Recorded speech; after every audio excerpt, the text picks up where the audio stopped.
The life of journalist Tyler Jones, both before and after he was born, was more eventful, chaotic, and dark than it had any right being. But in order to truly delve into the mind of such a man, one has to understand where he came from and what he went through during his relatively short time on Earth before it came to an end.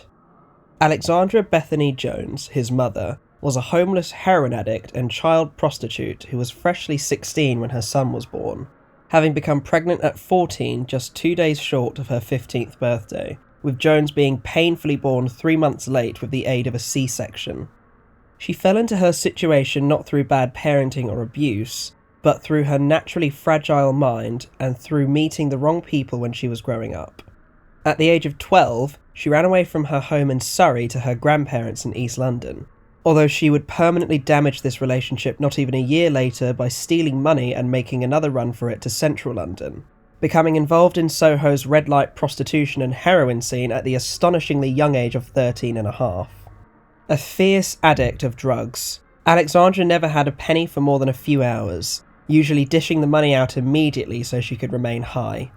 When she was 15, she had a string of older men for lovers, usually letting them use her body for drugs and money, never once even contemplating the life she had beforehand, sometimes even forgetting her own birth date, parents' names, and her place of origin, and blackmailing the men she slept with by revealing she was underage afterwards. Alexandra's last and most impactful lover, Gareth Marsh, was a 41-year-old pub owner who was married with 2 children of his own. Gareth had taken Alexandra into his living property above the pub and kept her in the guest room.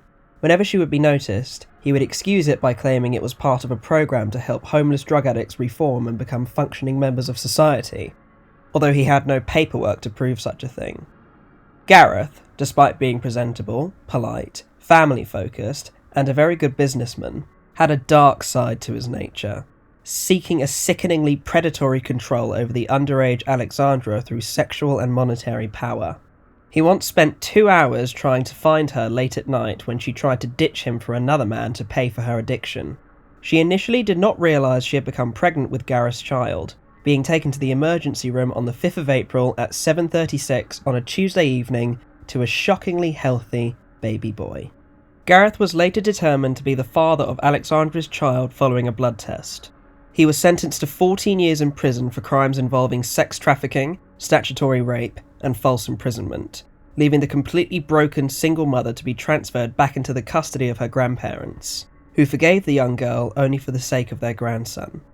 Her parents by that point had a disgusting sense of pride and refused to see their daughter again, not getting a chance to make amends before Alexandra's untimely death caused by a brain hemorrhage brought on by heroin withdrawals. Milton and Kathleen Jones, 74 and 71 respectively, were relatively free spirits in their old age, considered by their children to have been polar opposites to when they were younger, firmer figures who valued manners, professionalism, and education. They wound up raising the young Tyler, who lived with them for only 18 years before having a place of his own. The elderly couple feared that, due to genetics and the fact Alexandra often took drugs while pregnant, the surprisingly physically fit child would grow up to have the same or worse mental problems that sent his mother to an early grave. To warn and discourage a 12-year-old Tyler, Milton sat him down and had a one-on-one chat about the late mother. But the already bright child rather coldly didn't seem to care too much, staring at Milton with a blank and completely neutral expression the entire time. Instead of processing it in a more natural way, Tyler took the story and utilised it for his after-school creative writing class, writing a very formal, journalist-type article as opposed to an actual short story as he was instructed to do. Although it wasn't the aim of the class, Tyler was nominated for and won the role of the head of the school newspaper, writing sometimes outrageous articles about the students and faculty. He would go as far as to offer his assistance to teachers in order to pry personal stories and workplace gossip out of them, later extending his obsessions into his own homemade local paper, targeting neighbours, friends, and even his own bizarre and depressing life story to get his 50p from local buyers. As a natural-born journalist from such a young age, Tyler simply didn't care about the opinions of others because he knew full well that people would read anything as long as it was tabloid, keeping a firm attitude and an invulnerable emotional shell to cover up his true feelings. This followed him into his first official article writing job for a newspaper after he turned 18, saving up enough money to afford his own place and pursue a freelance investigative journalist career by the time he was 23, having minimal interest in his great-grandparents or grandparents unless they had more interesting details on the Soho prostitution scene. At 29, Tyler, having already gained a minor reputation by passing off his big discoveries as instances where he merely assisted anonymous, non-existent individuals in obtaining evidence, cracked a massive scandal involving 2 Catholic priests and a rabbi, all 3 of which were involved in a snuff film exchange ring, helping produce and distribute moving pictures depicting actual torture and murder as 16mm film prints, under the guise of them being religious education films depicting acts such as the crucifixion of Christ, and other brutal events inspired by religion such as the Holocaust, with some of the torture rather ironically involving hammers, nails, and starvation dehydration methods. After the ring was exposed and all those that could be found were taken into custody, the priests committed suicide in prison by refusing to take medication vital to the functions of their weakened hearts, and Tyler managed to secure an interview with the rabbi, who very willingly revealed many more disturbing details. With no physical evidence of the rabbi's claims, the other individuals named and accused could not be prosecuted, but Tyler still very controversially named and photographed all the ones he could find that still lived in the UK, briefly considering flying out to Spain to interview one of the suspected individuals, only to be successfully persuaded otherwise, having his plane ticket burnt without him knowing, by one of his colleagues. As a trophy of his work, Tyler snipped a few frames from one of the original 35mm film negatives used to make the lower quality prints for distribution. Having reviewed the footage with police so he could write an abridged description of the vile horrors, he thought one of the women subjected to torture and murder bared a striking resemblance to his mother. The tooth gap, the brown hair, the bright eyes, the soft skin, the freckled cheeks, and the oddly thin neck. Though he had only seen his mother in pictures, it was a reminder of the woman he never knew, and the one emotional connection he had in his life. Although it could have been classed as stealing and withholding evidence, and the fact it could have jeopardised the whole case, Tyler kept the frames in a small plastic bag in his refrigerator, and looked at it whenever he actually felt the lowness and occasional parasitic nature of his life truly kick in.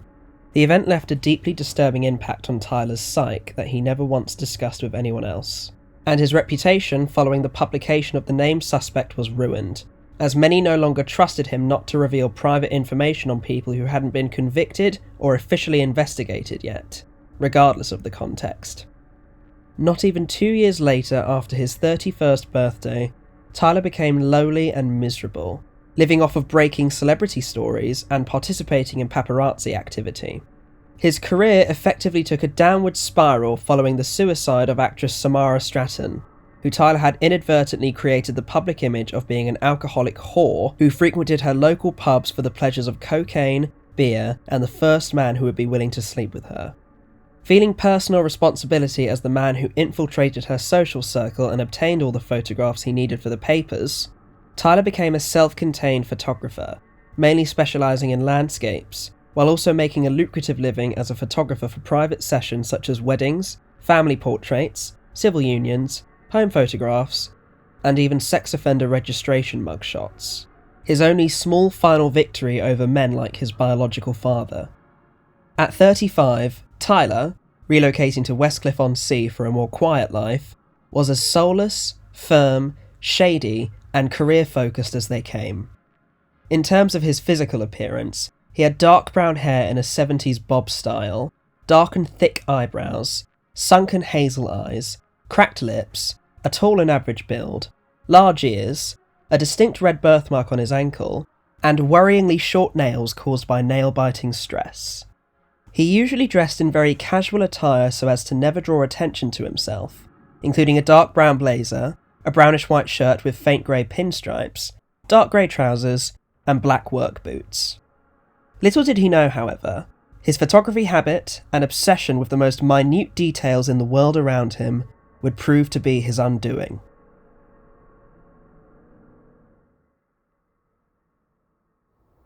It was a cold and frosty Tuesday morning in November when Tyler Jones decided to venture to Two Tree Islands to capture some of his favourite scenery. Although he was going for the sake of a job, he also enjoyed it, and had been there on various test shoots to capture it in all of its raw, naturistic beauty for his own satisfaction. once even being lucky enough to catch a homoerotic dogging encounter. Each step he took had a frozen leaf creating a beautiful crunch beneath it, adding to the perfectly early morning atmosphere he desperately craved during the increasingly long winters. One particular photograph he captured on his 35mm film camera was a frozen, crystalline spider's web perfectly produced between a tree and one of its low-hanging branches. The spider was long gone, allowing Tyler to capture the frozen web at a perfect angle with a perfect zoom. He remained unsatisfied, however, desiring to capture a spider in the act.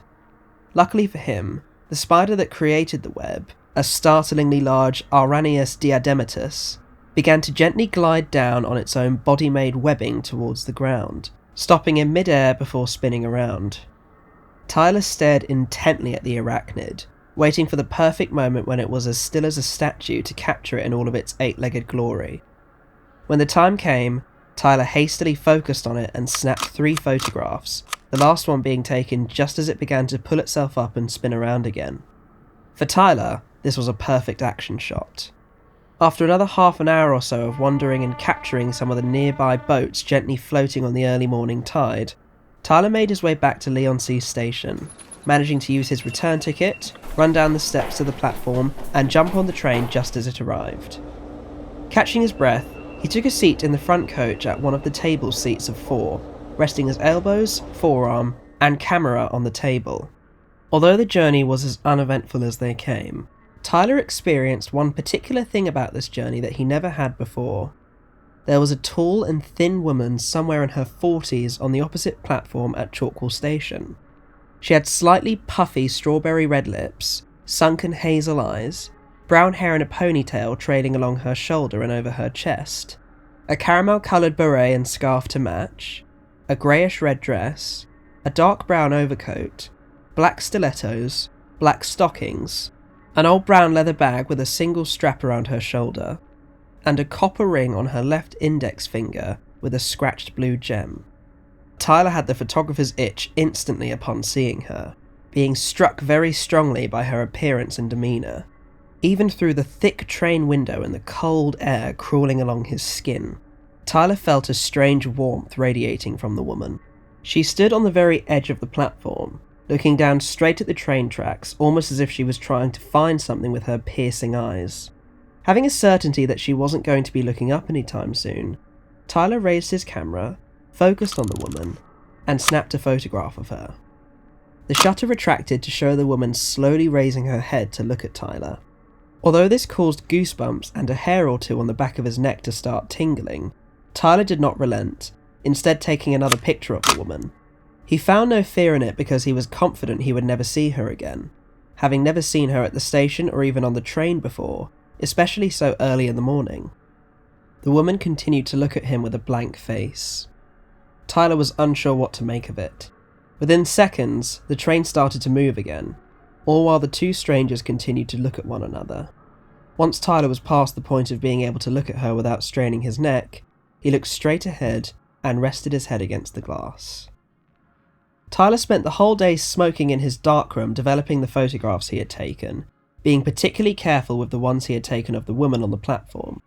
As was the rule, he ashed his cigarettes on the ground or into a glass ashtray his great-grandmother had given him. While putting one of the photographs of the woman looking at him through a stop bath, he noticed something odd and pulled a face. Holding his cigarette in his lips, he put the enlarged photograph through a wash and hung it up on a string with the other enlarged prints, specifically in between the spider web and the picture of the woman looking down at the tracks. Sure enough, the thing he noticed was still there. Removing his cigarette and putting it out, Tyler grabbed the picture off of the string again and looked at it more closely. Across the woman's scarf-covered neck was what appeared to be a scratch from the negative, creating the silhouette of a slit along her throat. Although Tyler initially rolled his eyes in frustration, he had an idea on how to make the best of the error and keep the strange feeling the woman's blank stare gave him.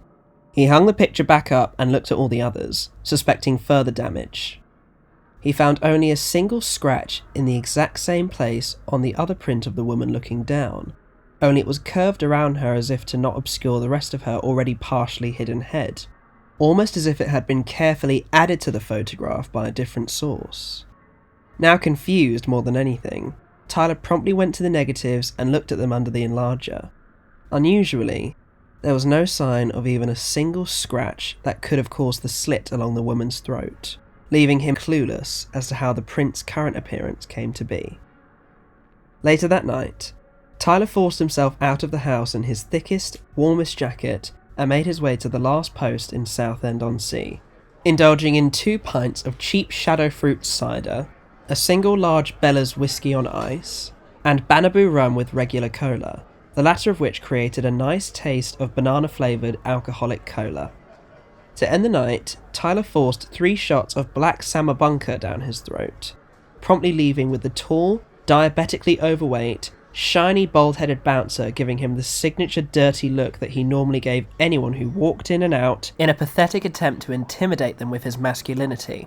Tyler had a particular disdain for the bouncer, once being kicked out for a bogus reason, engaging in a fight started by another man, and suffering a 3-week ban, at one point being aggressively yelled at not to enter while walking past the entrance to go to Primark along the high street.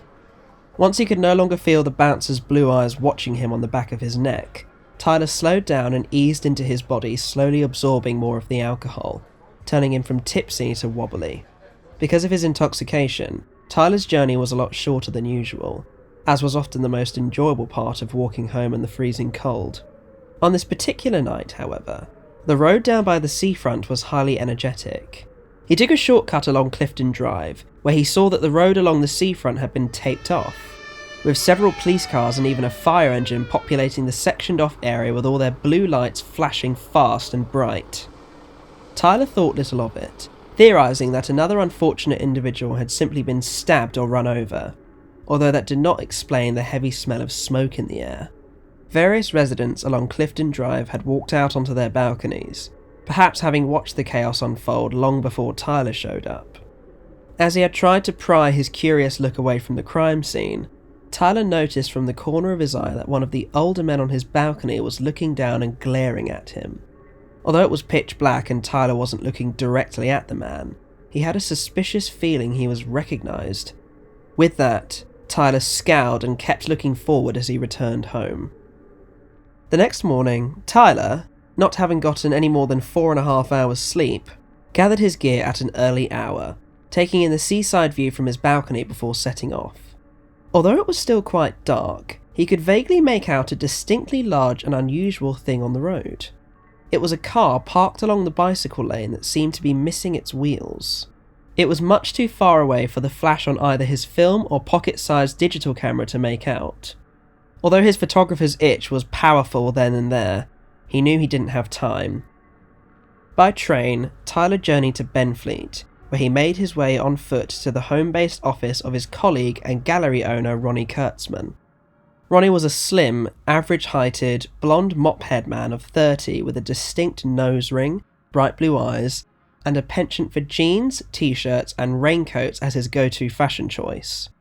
Although he spoke like a proper Essex geezer, he was mostly all business. Whether Tyler liked it or not, Ronnie was the only real friend and consistent business connection he had left in the world.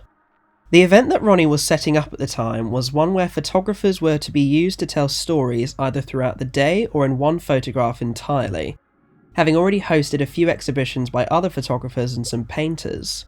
Tyler wasn't overly enthusiastic about the idea, but it was paying well and it was set to be anonymously presented without revealing the identity of the photographer. With the photographs in his bag, Tyler approached Ronnie's home and knocked on the door unusually hard, almost banging on it. Within 15 seconds, Ronnie's grandmother, Erica, answered the door. "Oh, hello, Tyler," said Erica. "Hello, Erica," he replied. Although Tyler gave some resistance, he begrudgingly allowed Erica to pull him close and kiss him on the cheek. Once she had finished smothering Tyler, she invited him in and he closed the door behind himself. Although Erica was small, grey-haired, bright-eyed, and weak-looking with a frail voice, she had a very strong voice when yelling, and her wrinkly arms packed more than a punch than was visible. "Ronnie!" Erica yelled upstairs. "Tyler's here!" "Yeah, send him up!" Ronnie yelled back down. "Go on then, sweetheart." Tyler thanked Erica before making his way upstairs to Ronnie. Although he lived with his grandmother, Ronnie had converted his deceased grandfather's spacious upstairs library into his own private office with a glass desk, a computer, a printer, file cabinets, a fancy rug, and a large oil painting of a navy blue car driving along a mountainous road in the middle of a very stormy night. Ronnie was at his desk typing when Tyler entered and took a seat on the comfortable leather chair on the other side of the desk. Ronnie held a finger up to signal Tyler to remain quiet while he finished up, eventually stopping what he was doing, turning his spinning chair to face Tyler, and resting his elbows on the table. "What have you got so far, mate?" asked Ronnie. "Well, I got the Two Tree Islands and back journey like you wanted and then some," said Tyler. "And then some?" "You wanted my authentic experience, so I'm giving it to you. But I improved it." "You improved it?" "Precisely."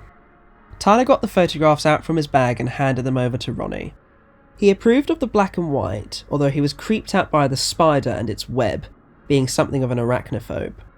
When it came to the photographs of the woman on the platform, Ronnie's response was less enthusiastic and more confused. "That's exactly how I felt when I first looked at them," said Tyler. "They grow on you, though. That woman, she had such a strange thing about her. I want people to feel that same feeling I felt when I first saw her." "Why are these ones in colour, geese?" said Ronnie. "Huh?" Tyler asked, genuinely puzzled. Ronnie handed the photographs back to Tyler, who was truly surprised to see that the formerly black and white photographs were now in full colour, capturing every single detail of the woman's outfit and surroundings. Tyler hid his surprise, however, keeping the illusion that the accidental discovery had a genuine story behind it. Tyler began. "Well, I actually forgot about that until just now, and now I'm trying not to sound stupid. Well, she has a certain presence. I'd seen her before when I started my morning trips, but I didn't tell you about her when I first gave you the Two Tree Islands idea because I wanted to surprise you." "Go on," said Ronnie with slight uncertainty. "Her name's... well, I don't know her name. We can call her Fabienne. It's got a good ring to it." "I've seen her every time I take a trip there, and she has this strange demeanour. She's not conventionally attractive, she's not glamorous, she's not even pleasant to look at, but she does something. I don't know why she's there, and I don't want to know, but whenever I see her I get these strange goosebumps and the hairs on the back of my neck raise. She's a staple of the journey, and I don't understand why. She's like an unintentional stalker, but then so am I, because I'm the one who's made her part of my journey. It's a strange, twisted world we live in, Ron." Ronnie remained completely silent. He batted his eyes at the photographs and at Tyler a few more times before putting them on his desk. He then gave Tyler a very slow and loud applause, prompting Tyler to roll his eyes and huff loudly. "What?" said Ronnie. "I like it.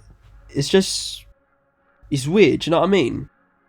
"Weird is good," said Tyler. "People like weird. People want to see things they don't get and pretend to understand because it's in some gallery in Essex. It'll work." "Okay, granted.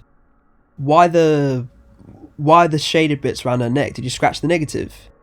"Yes, it was intentional." You scratch your own negative on purpose?" "She looks depressed. You know, blankness can speak so many thousands of emotions. It's dark, but it's a throat slit. Self-inflicted." "Jesus. You actually thought that up and scratched your own negative to make that?" Tyler took 3 seconds longer to answer than usual, although Ronnie didn't pick up on this. "Yep," said Tyler with uncharacteristic chippiness. Ronnie was unnerved, but he was convinced by Tyler's stern faith in his own work and agreed to its inclusion in the gallery. He still had questions regarding how Tyler came up with such a morbid story and showed concern for his mental well-being. "I'm getting old, Curtsy," said Tyler. "My methods are changing every day." "Or is doing this shit for a living finally getting to you?" said Ronnie. "It's been getting to me for 6 years. That'll never stop."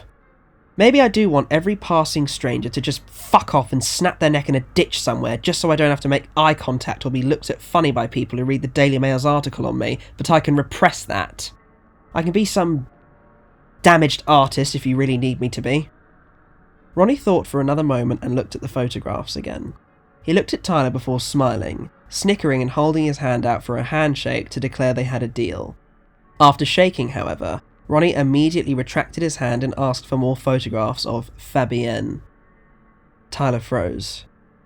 "You want more of her?" asked Tyler. "Yeah," said Ronnie. "Like you said, Geese, if people like this weird shit, we might as well cash in on it. Maybe try sell some prints and that." "Well, I'll try, but as you can see, she caught me. She might start jumping on at Lee Station to avoid me now." "Well, you better snag a picture of her there, then. You do like stalking people, really, don't you?" Tyler hid his irritation before standing up to leave. "Stay for a mug of tea, Geese," said Ronnie.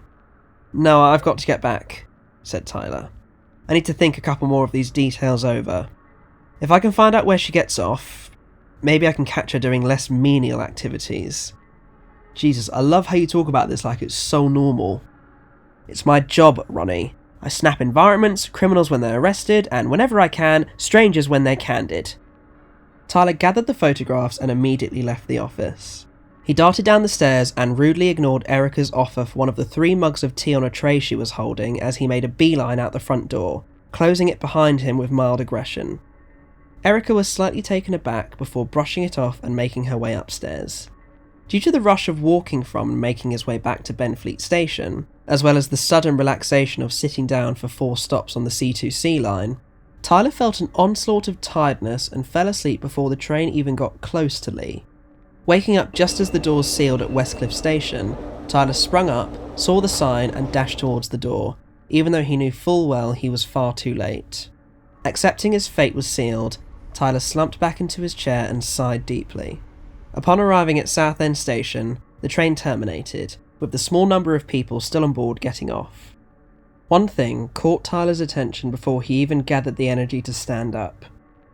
As soon as he realised what he was seeing, he jumped up and exited the train at high speed, following who he positively identified as the woman from the platform at Chalkwell Station. He stopped and got out his digital camera, but any potential shot was obscured by the other commuters getting in the way. Cursing himself, Tyler jumped back into high speed while retaining stealth, following the woman down the platform steps to the subway underneath the train tracks. Upon reaching the bottom steps, Tyler was surprised to find the woman had already reached the other side and was turning around the corner to go up to the platform. Tyler managed to snap a picture of her just as she turned the corner, subsequently following her and just barely managing to snap a picture of her stilettos as she disappeared from view onto the platform. Keen on trying to snap another picture, Tyler jogged up the steps and went straight for the ticket barriers, only to find that she was nowhere in sight. He hadn't heard the barriers open, and she definitely didn't have enough time to leave with how shortly it took Tyler to reach the barriers. Confused, but knowing when he was defeated, Tyler went to the platform where a train bound for Fenchurch Street was preparing to leave, only to discover it was skipping Westcliff and Chalkwell so it could go straight for Leigh-on-Sea, meaning he was better off either waiting for the other train or walking home. Waiting for no longer than 30 seconds, Tyler seized the opportunity to sneak through the barriers behind another commuter, almost getting caught as they closed. The barrier guard glared but did nothing, with Tyler slyly turning around to look at her for a few seconds before looking straight ahead. He walked around his unknowing helper and promptly fled the station, making his way down to the seafront to take the scenic walk home.